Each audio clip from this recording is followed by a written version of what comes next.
Shalom. Mari sama-sama kita buka Alkitab kita dari Injil Matius pasal 8 ayat 5 sampai ayat 13. Matius pasal 8 ayat 5 sampai ayat 13. Kalau sudah dapat sebagaimana biasa, saya ajak kita membacanya bergantian.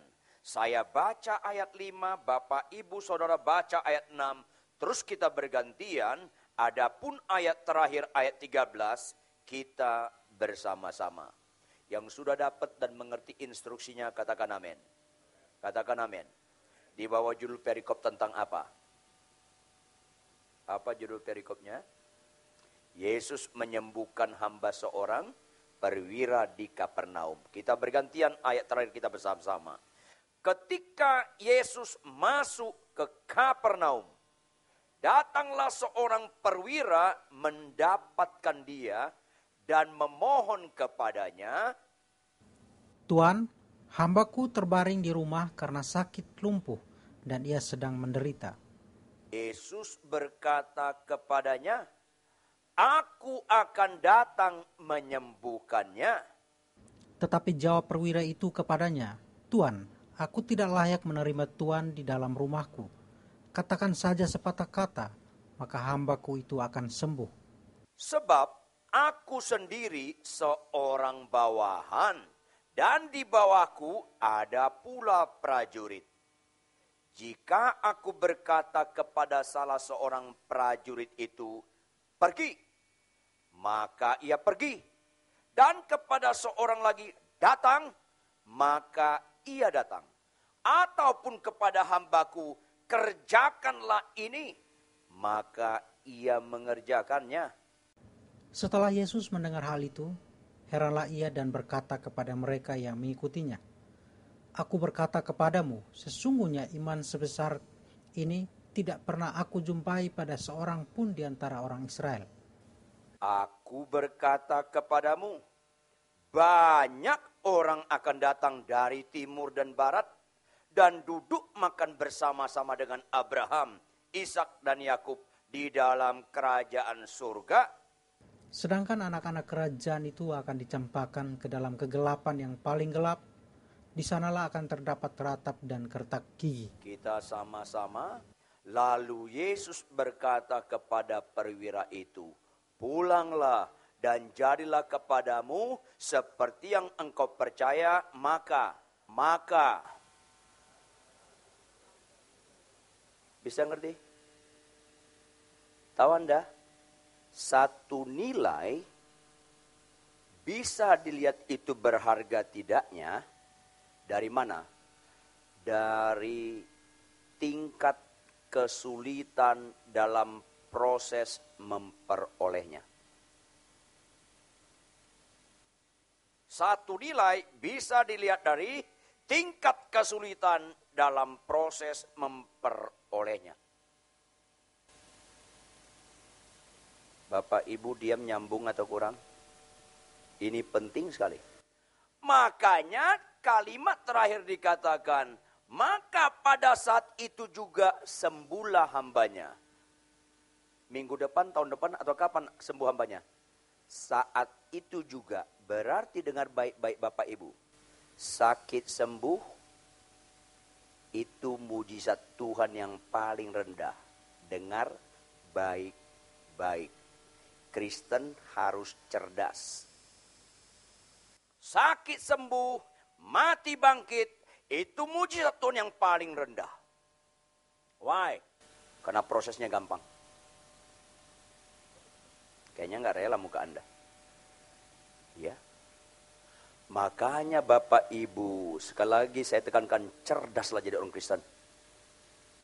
Jangan pakai identitas Allah. Tidak ada yang mustahil bagi Allah untuk penyakit.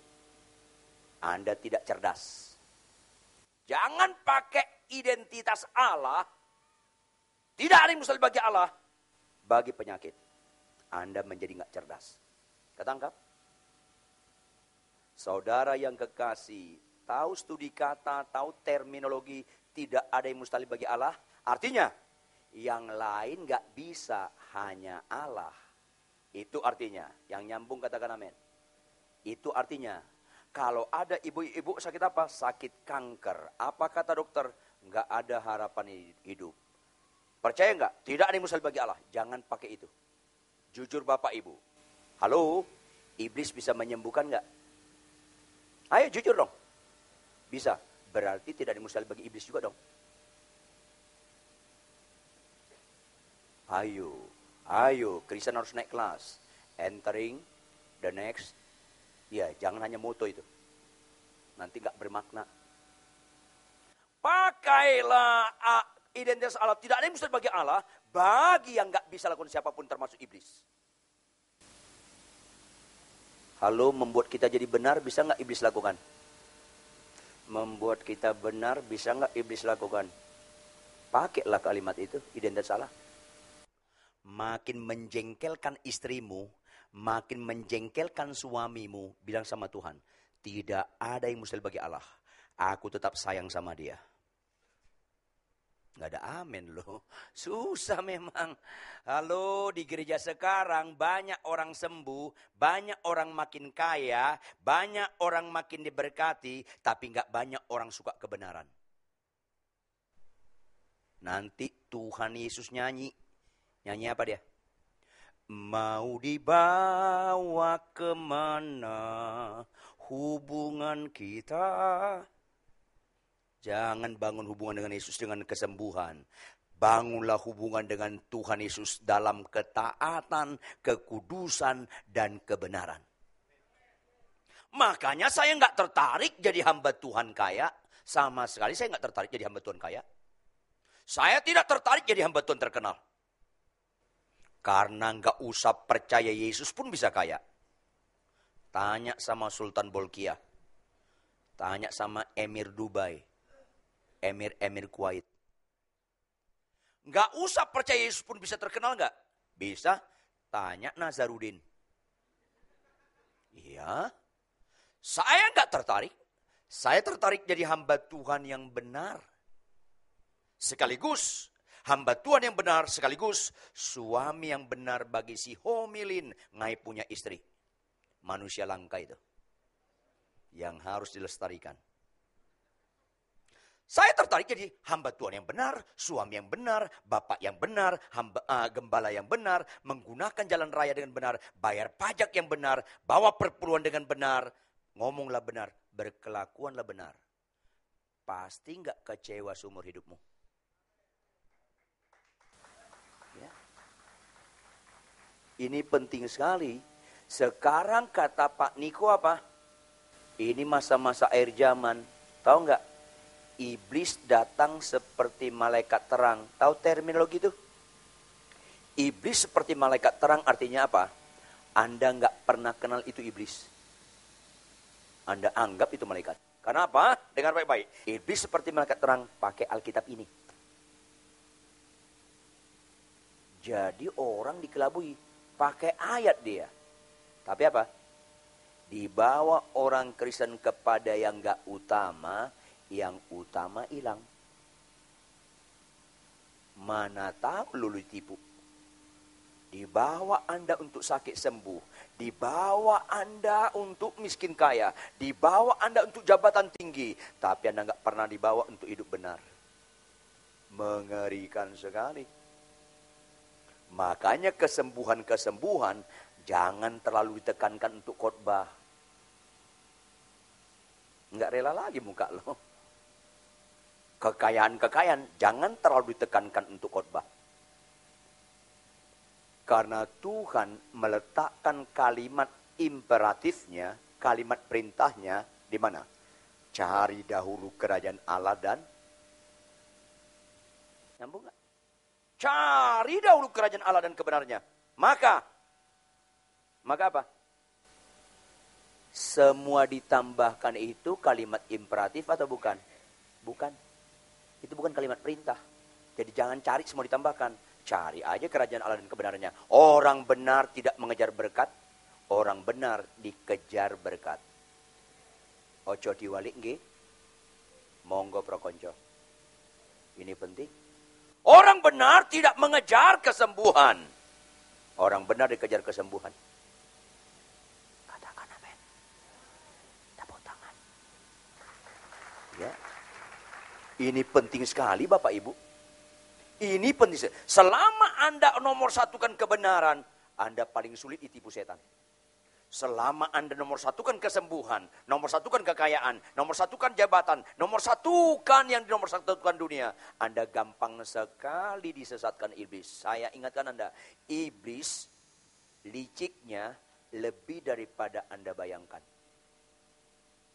Ini penting sekali. Ya, oleh karena itu dari pembacaan kita Bapak Ibu, dengar baik-baik, dari pembacaan kita, ayat 5-13, saya tanya saudara. Ayat mana ayat kunci di bacaan kita ini? Ayat Matius 8 ayat 5-13. Ayat mana menjadi ayat kunci? Halo? Tahu ayat mana? Ayat mana? Ayat 10. Ayat berapa? 10. Sama-sama kita baca. Sama-sama kita baca. 1, 2, ya.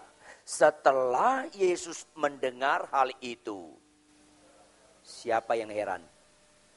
Yesus yang heran. Kalau lu sakit sembuh, lu yang heran.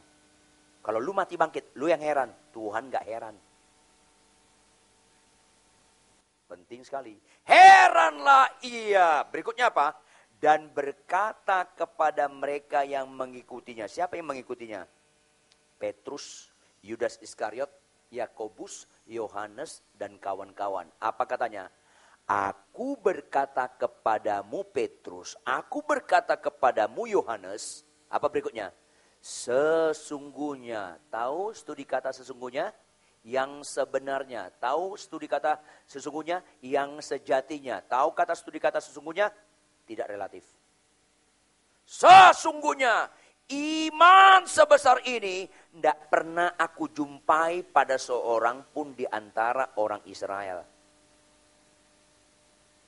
Saya khawatir Yesus akan hadir dalam dunia ini. Pada zaman ini dia ngomong sama kita. Sesungguhnya nggak ada iman seperti perwira ini di kalangan hamba Tuhan sekarang. Bisa loh. Iya. Karena Anda tahu, iman itu sentrisnya siapa? Iman itu sentrisnya Yesus, bukan kita. Makanya iman timbul dari mana Bapak Ibu? Halo, iman timbul dari mana? Pendengaran akan apa? Ya. Karena iman timbul dari pendengaran akan firman Tuhan, sentrisnya harus Tuhan. Karena iman itu timbul dari pendengaran akan firman Tuhan, iman itu cenderung berkorban. Tangkap dong. Suatu kali ada pemuda di gereja saya, datang ke ruangan saya. Salam Pak Pendeta, salam. Pak Pendeta kenal nggak sini? Dia sebut wanita pemudi di gereja. Manis, cantik, baik, sopan, jago main piano. Iya, kenapa? Pak Pendeta, saya beriman, dia istriku. Itu bukan iman. Sesat, itu keinginan. Lu ketawa nyambung nggak? Kebangetan kalau nggak nyambung loh. Lebih cenderung iman itu begini. Kamu kenal nggak sini? Yang mana Pak? Yang itu yang bibirnya sumbing. Iya Pak, kenapa? Yang badannya golkar, golongan mekar. Iya Pak, kenapa Pak? Yang baunya nyengit. Iya Pak, kenapa? Kata dong iman. Saya beriman dia calon istriku. Ah itu baru iman. Alah mulai nggak rela loh. Nggak demen gue liat loh. Nggak banyak orang beriman sekarang di gereja. Saya ulangi, nggak banyak orang beriman di gereja.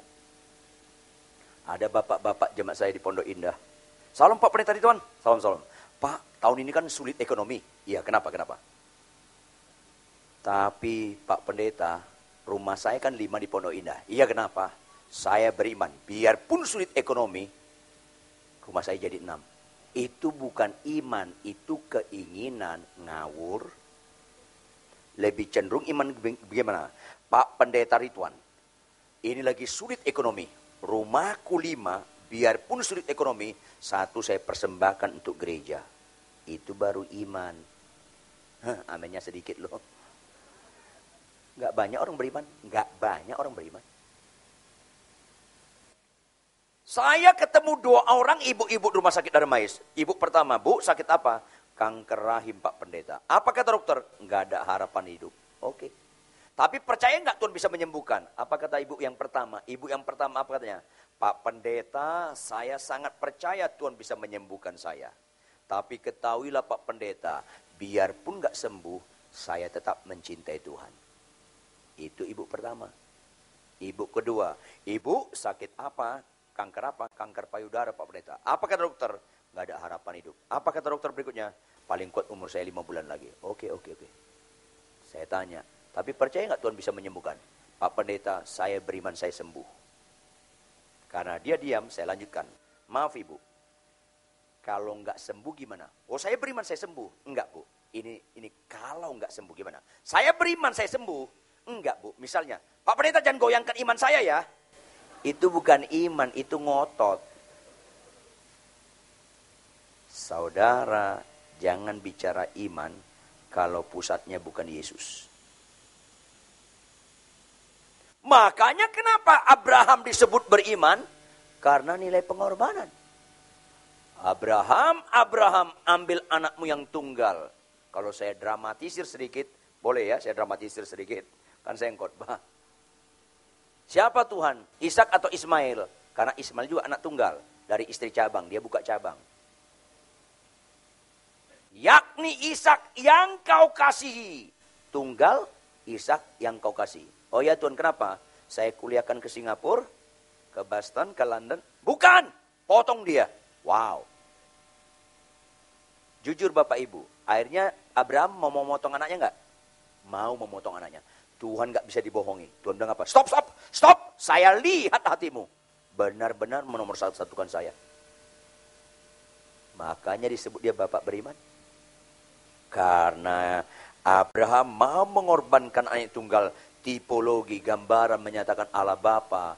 Karena begitu besar kasih Allah akan dunia ini. Sehingga dia mengaruniakan anak yang tunggal Yesus Kristus buat kita. Jangan pernah bicara iman kalau Anda nggak berani berkorban. Anda nggak ngerti iman. Makanya katakanlah kalimat-kalimat tidak ada yang mustahil bagi Yesus untuk bicara iman. Untuk Tuhan dinomorsatukan. Bukan kita dinomorsatukan. Tuhan berkata, hai suami kasihlah istrimu. Hai istri tunduklah pada suamimu. Ya Tuhan. Maka Anda berani berkata, Tuhan udah 12 tahun, sudah 25 tahun aku menikah. Pasanganku tetap cerewet. Tapi tidak ada yang mustahil bagi Allah. Biarpun dia cerewet, aku sayang sama dia. Itu Kristen. Katakan amin. Tepuk tangan yang keras. Ya. Merdekalah jadi pelaku-pelaku firman. Kemungkinan, saya ulangi, kemungkinan Bapak Ibu, istri saya lebih cerewet daripada ibu-ibu di sini. Saya ulangi, kemungkinan Bapak Ibu, istri saya lebih cerewet daripada ibu-ibu di sini. Tapi catat baik-baik. Tidak ada kemungkinan Bapak Ibu, cerewet istri saya punya kemampuan mengurangi sayang saya sama dia. Cius. Ya. Berikutnya, saya yakin 100% suami Anda ibu-ibu lebih ganteng dari saya. Orang buta pun tahu. Saya yakin 100% suami Anda ibu-ibu lebih ganteng dari saya. Tapi maafkan saya nggak yakin 100% suami Anda lebih cerdas dari saya dalam mengasihi istri. So sweet. Gak usah ketawa, bertobat loh. Merdekalah menjadi pelaku firman Tuhan. Jangan kejelekan sifat pasangan, kekurangan pasangan membuat kita nggak merdeka mengasihi dia. Isilah hidupmu dengan kemerdekaan. Itu bicara iman. Makanya lihat baik-baik. Matius pasal berapa yang kita baca? Halo? Matius pasal berapa kita baca? Pasal 8. Halo? Matius berapa pasal? Turut berduka cita. Yang nyontek berapa pasal Matius? Nah, yang nyontek jawab. 28. Ngerti maksud saya? Dari aspek kronologis berarti pasal 8 ini termasuk awal-awal Yesus melayani untuk menyembuhkan. Karena pasal 5 dan pasal 7 terkonsentrasi khotbah Yesus di atas bukit, pelajaran mendasar bagi pengikut Yesus. Saran saya kepada Anda bapak-bapak, ibu-ibu, anak-anak muda, sebelum mati, bacalah pasal 5 sampai pasal 7 ratusan kali. Itu pelajaran yang sangat mendasar jadi orang Kristen. Maka wajar pasal 8 Yesus belum terkenal. Dengar baik-baik. Yesus belum terkenal. Berikutnya. Ketika Yesus jadi manusia, jujur Bapak Ibu. Dia menampakkan diri sebagaimana manusia kebanyakan atau manusia istimewa mukanya bercahaya-bercahaya. Yang mana yang benar? Yang pertama atau yang kedua? Halo? Yang pertama. Dengar baik-baik. Salah satu mujizat besar yang saya alami, saya nggak lahir zaman Yesus lahir. Ngerti maksud saya? Kita enak, waktu baca sekarang kita sudah tahu Yesus Tuhan. Coba lu lahir zaman Yesus lahir. Apalagi Anda satu sekolah SD sama dia. Rasanya sulit sekali kita percaya dia Tuhan. Nyambung? Berikutnya, Yesus penampilannya mewah atau sederhana? Dia pemuda sederhana. Latar belakang keluarganya pun sederhana. Buktinya, Yusuf dan Maria ketika sensus penduduk, Maria hamil tua, mereka mau nginap di tempat penginapan bintang somplak. Not bintang 5. Mana ada hotel berbintang punya kandang domba. Begitu penuh itu penginapan, yang ada kandang domba, halo, akhirnya mereka nginap di kandang domba enggak? Ibu-ibu, kalau model kayak lo, paling sulit lo menderita. Kalau Anda jalan ke Bali, penginapan penuh, udahlah kita nginap di garasi mobil orang deh. Ngapain lo ngajak gue liburan, ngapain menderita apa? Dia nginap di kandang domba. Dan tidak ada kandang binatang yang tidak bau. Dulu saya penerima beasiswa Super Semar dalam kuliah sekuler saya. Saya diundang Tommy P. Papa. Do you know Tommy P. Papa? Bapaknya Tommy Suwarto. Ke Tapos. Peternakan dia di Tapos. Itu bagus, tapi sebagus-bagusnya tetap aja kandang binatang bau. Tapi Maria dan Yusuf biasa sederhana. Di kandang domba pun mereka bisa menginap. Yesus sederhana. Berikutnya. Karena ini awal-awal pelayanan. Dia umurnya lebih kurang 29-30 tahun. Lebih dalam. Yesus saat itu punya jabatan gak di pemerintahan? Tidak. Dia punya jabatan gak di bait Allah? Tidak. Tidak dan tidak. Dia pemuda bersahaja, tidak punya jabatan. Dia orangnya masih muda 29-30. Lihat ayat 5. Lihat ayat 5. Ketika Yesus masuk ke Kapernaum, berikutnya apa? Datanglah seorang perwira mendapatkan dia dan apa? Ini sangat amat tidak lazim sekali. Tahu perwira di sini memang bukan jenderal, tapi juga bukan letnan 2. Kata perwira di sini kira-kira dan rem, kolonel. Jujur Bapak Ibu, kolonel biasanya umumnya rata-rata umurnya berapa? Halo? 40-an something, 46 itu udah prestasi tersendiri. Bisa 48, bisa 50. Jujur, mana lebih tua? Yesus atau perwira ini? Perwira itu, tangkap itu. Mana lebih kaya? Yesus atau perwira ini? Dengar baik-baik. Mana jabatan yang tinggi? Yesus atau perwira ini? Dengar baik-baik. Apa kalimat berikutnya? Lihat. Datanglah seorang perwira mendapatkan dia. Berikutnya apa? Berikutnya apa? Dan memohon kepadanya. Tahu nggak Anda dalam bahasa Yunani kata memohon? Kata memohon hanya digunakan bawahan terhadap atasan. Kata memohon hanya digunakan budak kepada Tuhan. Kata memohon hanya boleh dilakukan ketika orang itu berlutut dan meletakkan tangannya ke dada. Itu memohon. Kalau atasan kepada bawahan menggunakan kata memerintah. Kalau sejajar menggunakan kata meminta. Perwira ini lebih tua dari Yesus. Lebih kaya dari Yesus. Jabatannya lebih tinggi. Dia berlutut dekat Yesus. Meletakkan dadanya dan memohon. Saudara yang lebih tua sulit sekali kan menghormati lebih muda. Jangan bicara beriman kalau nggak rendah hati.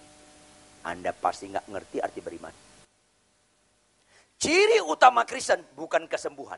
Ciri utama Kristen bukan kekayaan. Ciri utama Kristen bukan bahasa roh. Ciri utama Kristen bukan khotbah.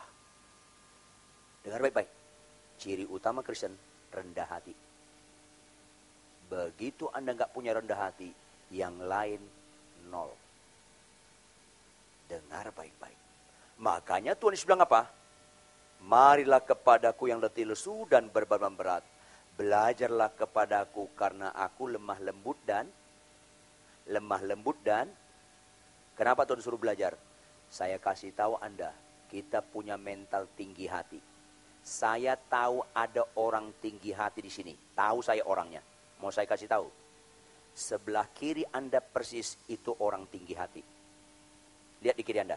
Itu, persis. Di kiri Anda itu orang tinggi hati. Saya kasih tahu Anda. Tapi lebih tinggi hati lagi sebelah kanan lo. Enggak, kanan lo lebih tinggi lagi. Itulah jelek adatnya orang tinggi hati. Sebelah kiri lo. Lu kan, padahal yang nunjuk itu lebih tinggi hati lagi tuh. Lu ketawa nyambung gak sih? Jangan hanya nyambung, bertobat aja. Iya. Kita, Anda dan saya, mentalnya tinggi hati.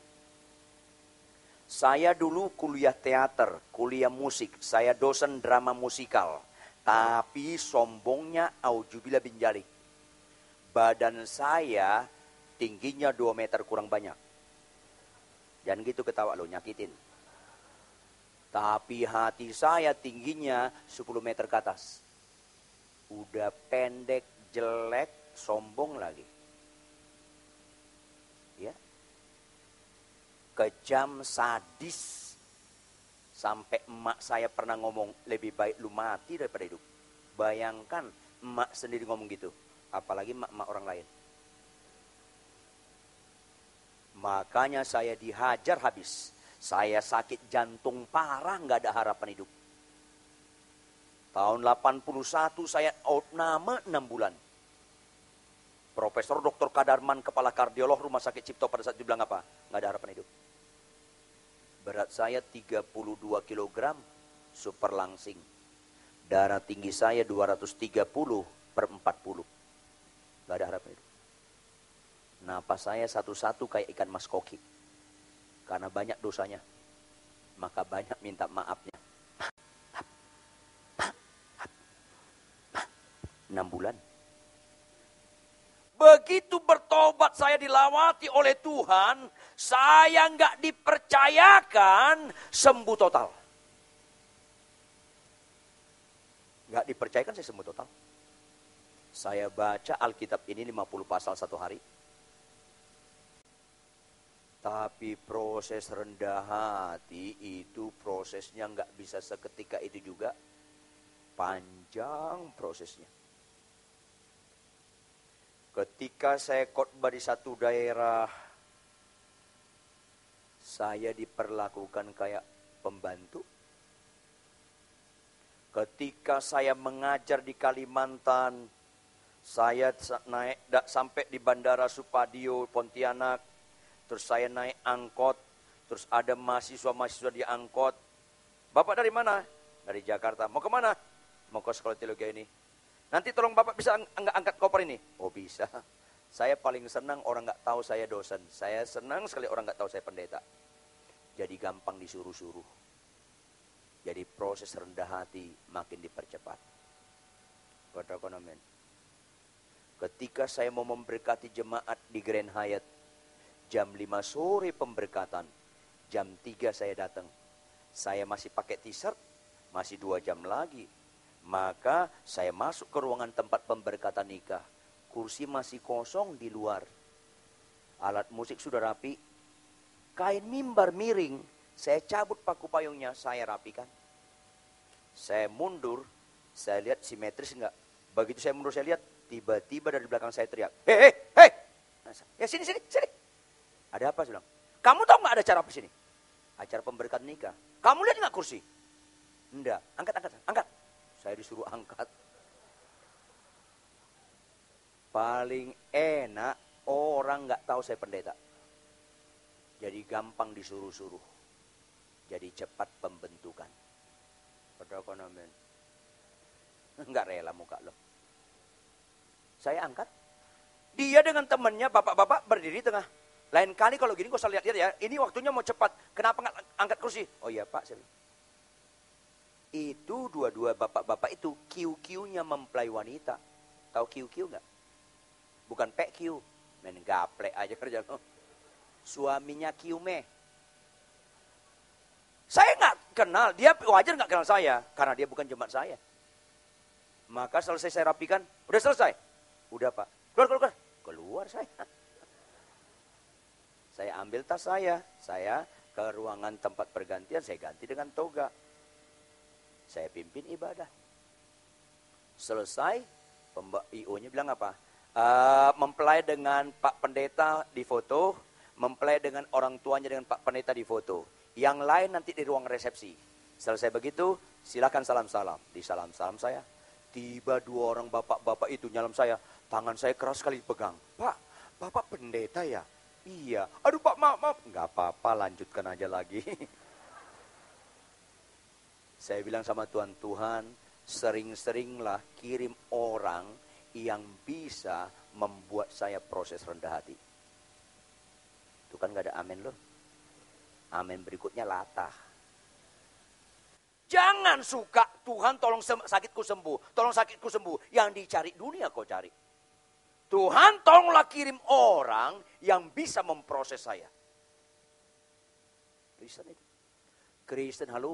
Kristen jauh lebih cocok menemukan, menghadapi orang-orang yang gak cocok daripada cocok. Kadang-kadang orang Kristen ketipu, lingkungannya suka muji. Ya Pak, Bapak baik loh, Bapak itu luar biasa loh, senang kita. Begitu ngeritik kita marah. Itu gak pernah cerdas loh. Kau semakin dipuji, makin tinggi loh. Dan jatuhnya sakit sekali. Tahu kan perbedaan jatuh 1 meter dengan 100 meter? Halo? Jatuh 1 meter dengan 100 meter beda di bunyi. Kalau 1 meter, mana duluan? Duk! Belakangnya apa? Au! Masih hidup dia tuh. Jatuh 100 meter apa? Au! Duk! Nggak hidup lagi tuh. Bapak Ibu jangan suka dengan orang-orang yang suka muji Anda. Anda membutuhkan orang-orang yang bisa menegur Anda. Ketika saya khotbah di kalangan pengacara terkenal, saya bilang, tahu nggak Anda? Tahu kloter, kelompok terbang. Kloter pertama dihakimi Allah adalah pendeta, hakim, pengacara, jaksa, polisi. Kecewa. Lu kenapa begitu? Ya, lu balik-balikan hukum. Yang putih lu berhitam, yang hitam lu berputih. Kalau kesalahan klien Anda 10, lu buat undang-undang jadi 3, yang 7 lagi nggak nguap untuk lu, saya bilang. Ya ada pendeta tegur saya, Pak Ridwan, jangan keras-keras. Saya nggak keras, saya menyatakan kebenaran. Pak Ridwan, kalau kita khotbah enak-enak di situ Pak, saya pernah dikasih amplop 50 juta. Saya bilang lu cinta duitnya, lu nggak cinta jiwanya. Nyambung nggak? Saya lebih mencintai jiwa Anda daripada uang Anda. Ini penting sekali, ini akhir zaman saudara. Beranilah kita menyatakan kebenaran walaupun nggak populer. Beranilah menyatakan kebenaran, Pak Herman, walaupun nggak diundang lagi. Ini akhir zaman. Dosa harus dibongkar, kebenaran harus dinyatakan, walaupun nggak mengenakan telinga. Katakan amin. Tepuk tangan. Ya. Ini penting. Perwira ini lebih tua, lebih kaya, punya tongkat komando, dia punya jabatan. Kemudian berikutnya tahu nggak? Jujur, perwira ini orang Israel, orang Batak, atau orang Romawi? Halo? Jujur. Romawi. Jujur, Romawi menjajah Israel atau Israel menjajah Romawi? Orang yang menjajah punya superioritas tersendiri. Belanda sulit sekali sujud sama orang pribumi. Tapi Romawi ini perwira lebih tua berlutut di depan Yesus, dilihat murid-muridnya. Wow. Ciri utama orang beriman adalah rendah hati. Siapapun Anda yang sombong, saya berani katakan Anda nggak ngerti beriman. Siapapun Anda tidak terkecuali. Ciri utama orang beriman, rendah hati. Ayat 6, lihat kerendahan hatinya. Ayat 6, lihat ayat 6. Apa kata pertama?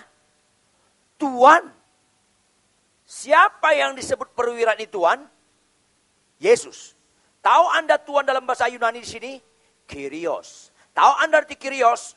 Pemilik hidupku. Hanya budak yang kita beli yang manggil kita Tuan.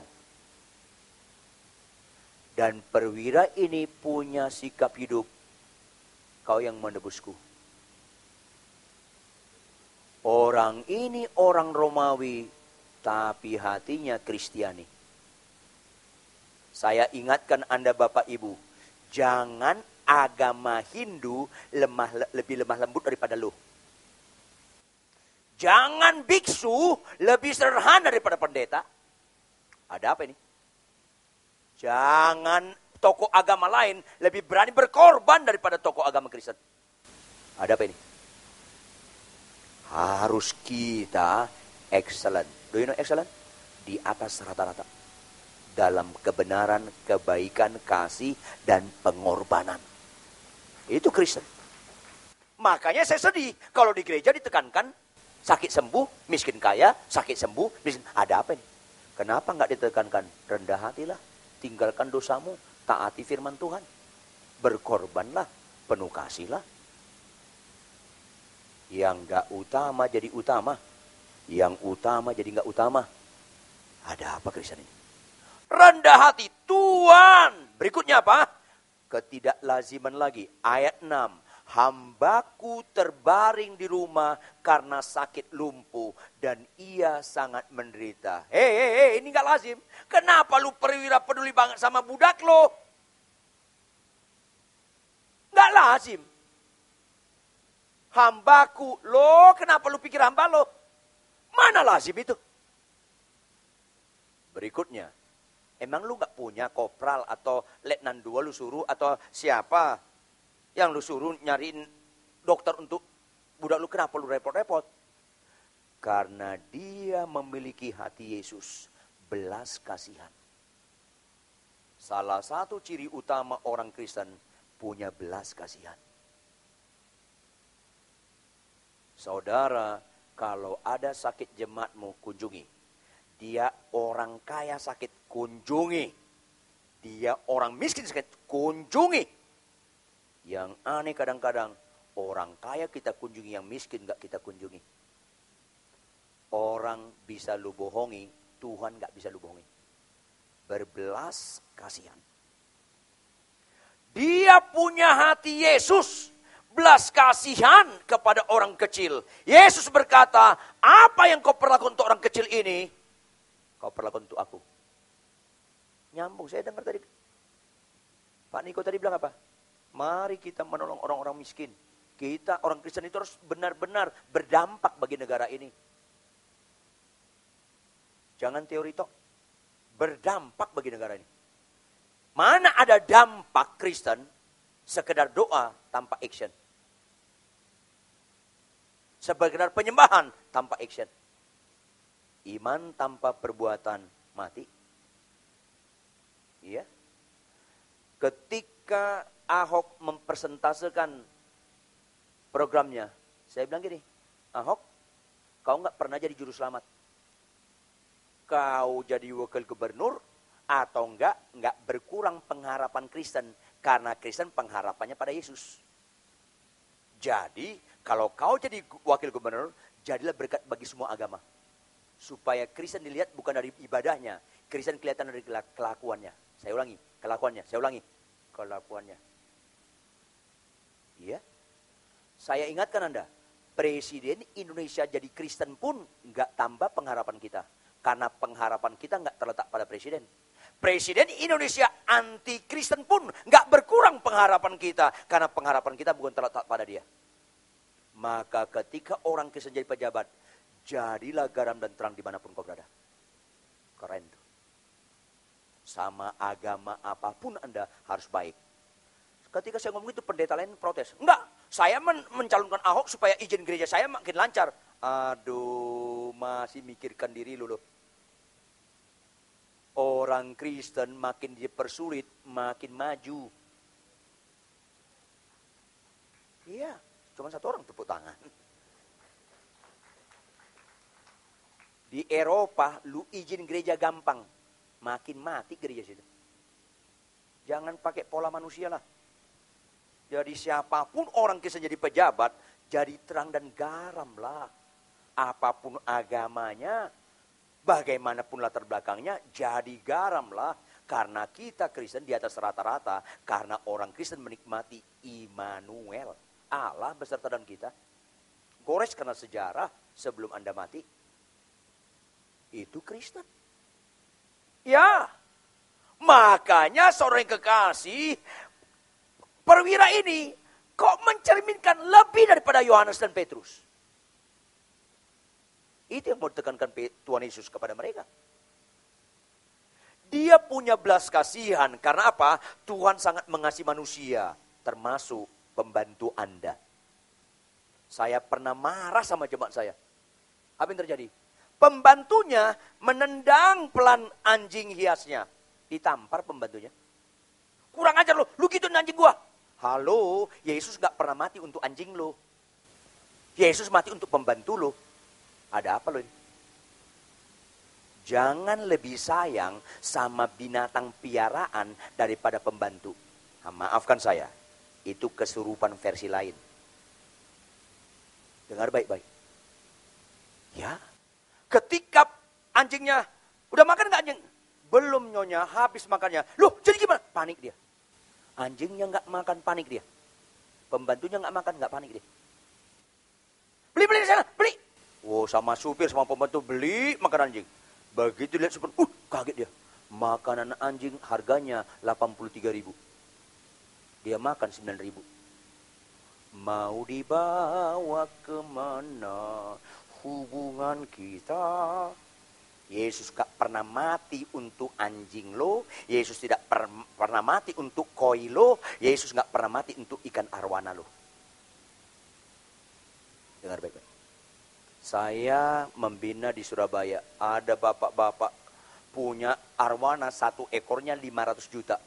Begitu arwananya mulai sakit, gak bisa tidur dia. Begitu istrinya sakit, nyenyak dia.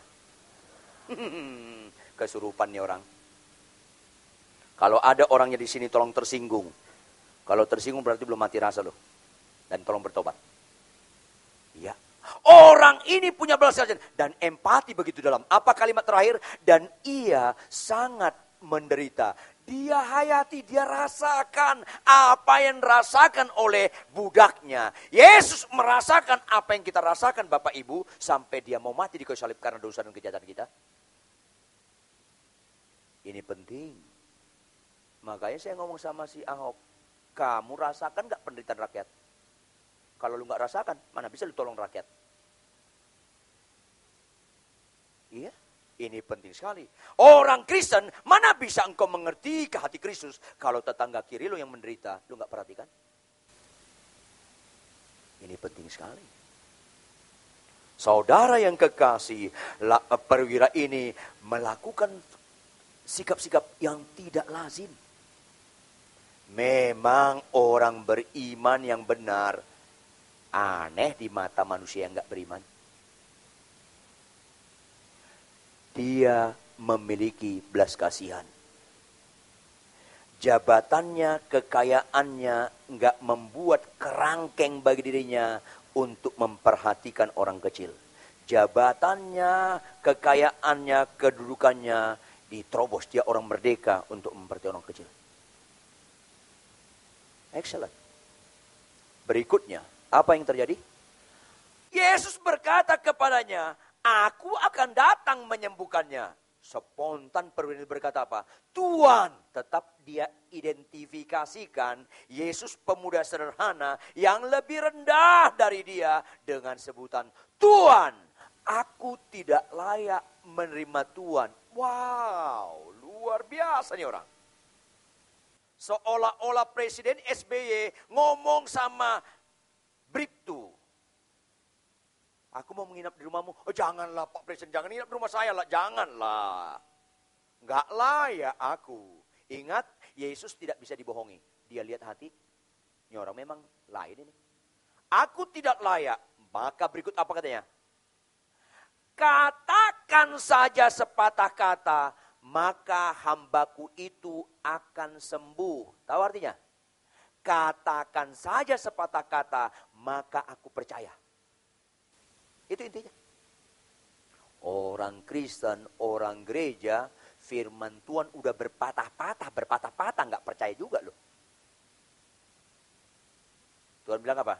Hai istri, tunduklah pada suamimu. Tuhan menanti dia makin melunjak. Nggak percaya juga loh. Lu tunduk sama suami bukan karena kelakuan suami. Lu tunduk sama suami karena responmu kepada Tuhan. Hai suami, kasihlah istrimu. Jangan kasar sama istri. Loh kalau dia cerewet, lu mengasihi istri dan lembut sama istri. Bukan karena kelakuan istrimu. Tapi karena engkau sedang merdeka beribadah kepada Tuhan. Merdekalah. Ini penting. Katakan saja sepatah kata. Aku percaya. Berapa banyak firman Tuhan yang kita dengar Bapak Ibu. Dan kita nggak mau tahu melakukannya. Bacalah Alkitab setiap hari. Aduh, tahu nggak ada?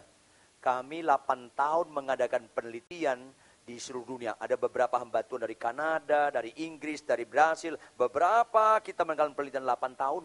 Dari 1 juta orang Kristen lahir baru, cuman 100 ribuan orang yang baca Alkitab tiap hari. 10%. Ya. Dari 1 juta orang Kristen lahir baru, cuman 100 ribu yang baca Alkitab tiap hari. Dan cuman 5 ribu yang memfollow up-nya dengan merenungkannya siang dan malam. 5%. Bukan saja jumlahnya saja kecil, persentasenya pun makin mengerucut kecil. Banyak yang terpanggil, sedikit yang terpilih. Itu bukan gertakan, itu pasti digenapi Bapak Ibu.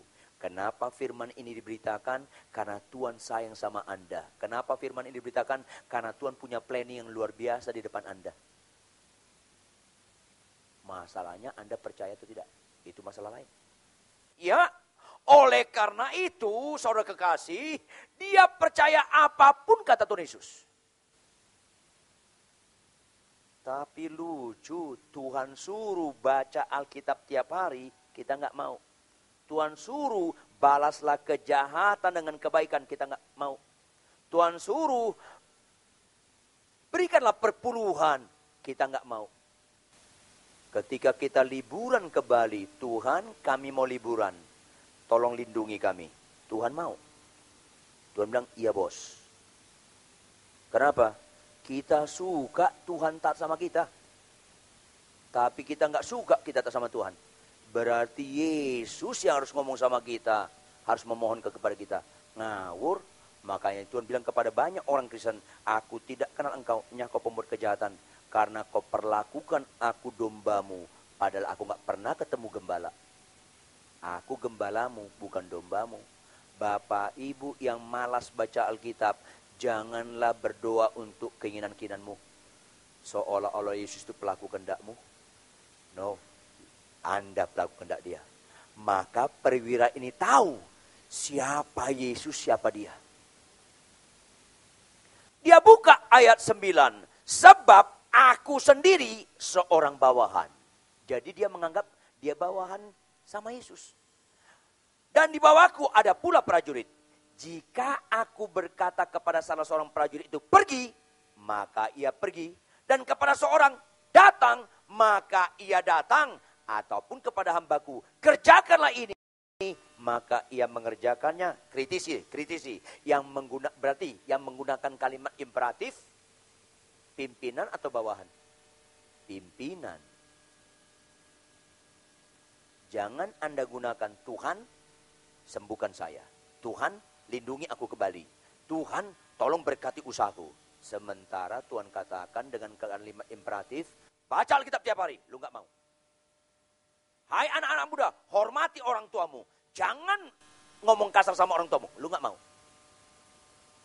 Yang mana Tuhan, yang mana budak, yang mana komandan, yang mana prajurit.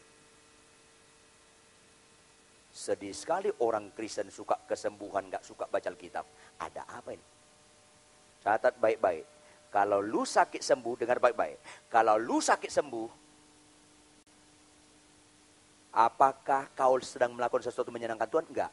Tuhan sedang melakukan yang menyenangkanmu. Itu kalau sembuh. Kalau Anda taat, kalau Anda rendah hati, kalau Anda melakukan kebenaran, Anda sedang melakukan kesukaan Tuhan. Kalau Anda sakit sembuh, Tuhan sedang melakukan kesukaan lo. Makanya hati-hati kesembuhan-kesembuhan. Jangan-jangan Yesus budak lo. Lu tuannya. Hati-hati. Orang Kristen jangan fokuskan pada kesembuhan. Orang Kristen jangan fokuskan kepada berkat. Jangan. Fokuskanlah untuk taat. Fokuskanlah untuk hidup kudus. Fokuskanlah untuk hidup benar. Berarti kau sedang mengabdi kepada Tuhan. Itu sikap perwira ini kepada Yesus. Katakan sepatah kata aja. Lu yang perintah gua taat. Sama seperti aku sama bawahanku. Ku suruh pergi-pergi. Ku suruh datang-datang. Juga sama budakku. Kerjakan ini, dikerjakan. Kau katakan sama aku Tuhan. Apa? Ku lakukan. Itu Kristen. Tuhan bilang apa? Suami setia sama istri. Ya Tuhan, ku lakukan. Gitu bapak-bapak. Istri-istri tunduk pada suami. Ya Tuhan, ku lakukan. Gitu ibu-ibu. Anak-anak muda, hormati orang tuamu. Lakukan. Itu kita Kristen. Jangan sebaliknya. Tuhan, sembuhkan aku. Aku percaya. Dalam nama Yesus, sembuhkan aku. Alah. Turut berduka cita dah. Tanpa sadar, orang datang ke Yesus dengan ke Gunung Kawi. Gak ada bedanya. Ditambah lagi nyanyian yang mengerikan. Saya pengamat musik. Saya amat-amati banyak lagu yang bagus. Tapi ada lagu dari aspek komposisi notasi bagus, tapi syair menyesatkan. Apa itu? Karya terbesar, berikutnya. Dalam hidupku, berikutnya. Pengorbananmu yang selamatkanku. Bagus sampai di situ. Berikutnya menyesatkan. Apa itu? Engkaulah harta. Yesus bukan harta. Lu yang harta. Jangan dibalik-balik dong. Siapa yang membeli siapa? Lu yang dibeli, lu harta. Bukan lu yang beli Yesus. Jujur dong. Harta itu kita pakai atau kita dipakai harta? Jujur. Kita pakai harta. Makanya Yesus lu pakai, tapi lu gak mau dipakai Yesus. Karena dia harta. Biarpun kalimat berikutnya. yang tak ternilai, yang ku miliki dan ku hargai. Berikutnya, Yesus Engkau ku kagumi, kayak berlian 3 karat kita kagumi. Tapi bukan kita ikuti. Orang kalau nggak ngerti, jangan coba-coba buat syair lagu. Saya beberapa kali pernah ngomong sama pengarang lagu rohani, kalau lu ngarang lagu supaya aman, kutip ayat-ayat Mazmur, aman loh. Kalau mau ngarang syairnya, tanya sama hamba Tuhan yang tahu teologianya. Sampai dulu kita kira bagus lagu. Salibmu, salibmu, itulah yang mulia. Siapa bilang? Salib Tuhan gak mulia. Yesus yang disalib yang mulia. Salib itu selamanya lambang kutuk. Jangan pura-pura gak nyambung. Salib mana ada mulia? Itu lambang kutuk, Galatia 3:13. Yang mulia Yesus yang disalib, bukan salibnya. Tapi karena udah biasa kita, udah kepalang basah ya basah sekalian. Ya kalau gitu repot. Kepalang sesat ya sesat aja sekalian, kan repot. Seringkali akhirnya Yesus objek, kita subjek. Akhirnya kita suka minta kesembuhan, suka diberkati anak kita, suka anak kita lagi ujian supaya lulus, suka kita melakukan sesuatu untuk menyenang kita supaya Tuhan lakukan. Tapi kita nggak suka melakukan yang Tuhan perintahkan. Itu bedanya dengan perwira ini. Perwira ini suka melakukan apa yang kata Tuhan. Katakan aja, aku percaya. Orang ini merdeka sekali dengan perintah-perintah dirinya bagi dirinya. Dia merdeka sekali memperlakukan perintah Tuhan bagi dirinya. Itu keren.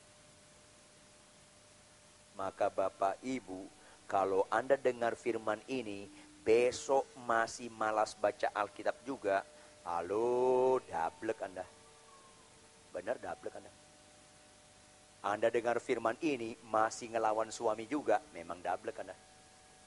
Anda dengar firman Tuhan ini masih kasar sama istri, memang dablek Anda. Anda dengar firman ini masih berzinah juga, masih merokok juga, memang dablek Anda. Dengar baik-baik. Saya pernah orang saya bina, kemudian di sekolah teologi, lama kami nggak jumpa. Begitu ketemu di mall, dia umpetin jarinya.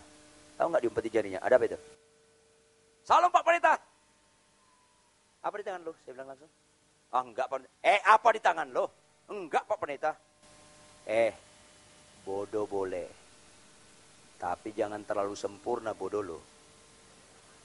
Lo apa Pendeta? Asapnya naik. Asapnya naik. Aduh. Kok sempurna banget bodoh lo. Mau jak asapnya nggak naik? Lu ketemu pendeta, telan rokoknya biar berasap dalam. Kan asapnya naik. Yang merokok tolong tersinggung ya. Berarti belum mati rasa lo. Lu lebih jelek dari knalpot. Knalpot gak pernah isap asap, buang asap dia. Lu isap, lebih jelek lo. Amin. Gak rela muka lo. Ya, maka kalimat ini apa yang terjadi? Ayat 10. Setelah Yesus mendengar hal itu, heranlah ia. Kalau lu heran sama Yesus, itu gak ada hebatnya.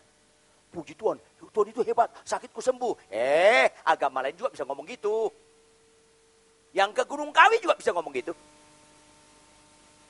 Tapi kalau Tuhan heran melihat ketaatan lu yang militan, itu baru keren. Yesus engkau ku kagumi. Berikutnya apa? Yesus engkau kagum sama saya, aku tetap taat sama engkau Tuhan. Apapun itu keren. Katakan amin.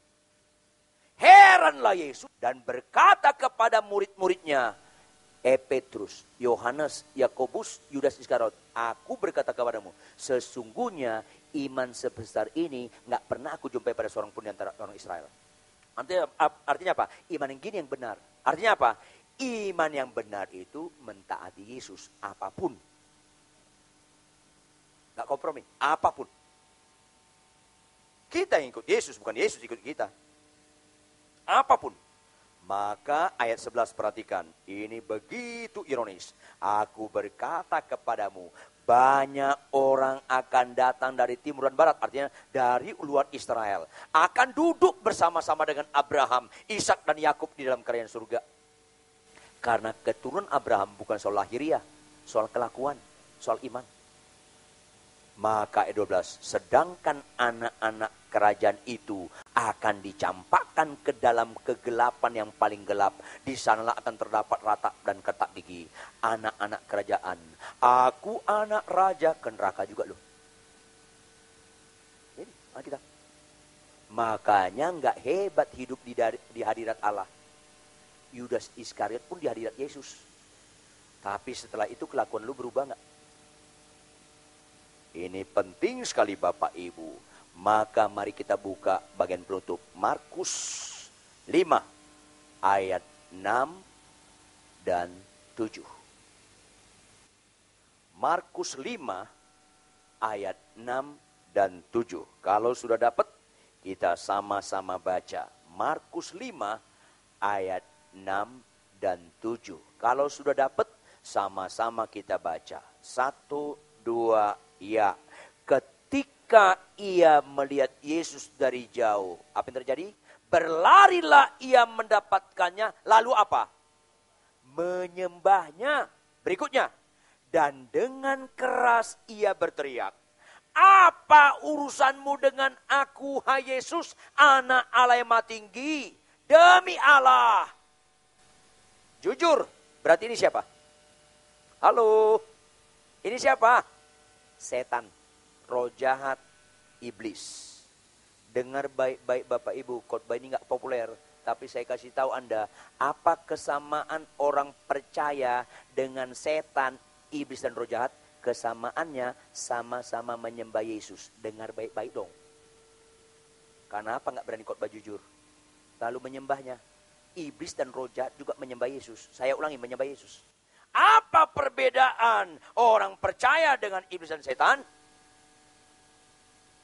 Iblis setelah menyembah nggak mau taat sama Yesus. Orang Kristen setelah gereja pulang taat sama Yesus. Itu beda. Maafkan saya, kalau lu menyembah hari ini, angkat tangan menyembah, angkat tangan menyembah, pulang nggak taat, maafkan saya, penyembahan lu model setan.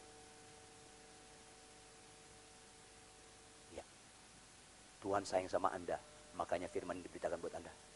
Jangan pernah berpikir, kenapa temen gua gak datang ya? Coba datang, ini cocok sekali sama dia.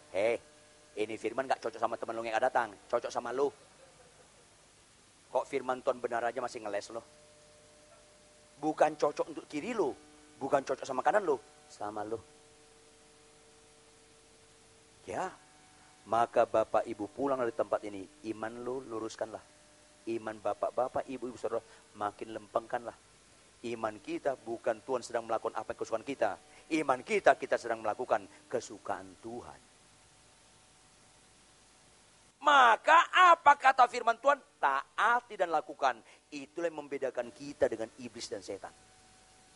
Yang pemarah pulanglah dengan lemah lembutlah. Yang penipu pulanglah jadi jujurlah. Yang sombong pulanglah rendah hatilah. Yang pelit pulanglah memberilah. Yang suka mengambil pulanglah dan sukalah memberi. Balaslah kejahatan dengan kebaikan. Hai suami, kasihlah istrimu. Hai istri, tunduklah pada suamimu. Capek tidak capek, ngantuk nggak ngantuk, bangun pagi baca Alkitab lah. Taati Yesus. Berarti kau ngerti apa arti membuat Yesus heran. Berarti Anda mengerti apa arti iman sejati. Orang-orang seperti ini tidak mengejar berkat. Orang-orang seperti ini dikejar berkat. Bangkit berdiri, tepuk tangan yang keras buat Tuhan.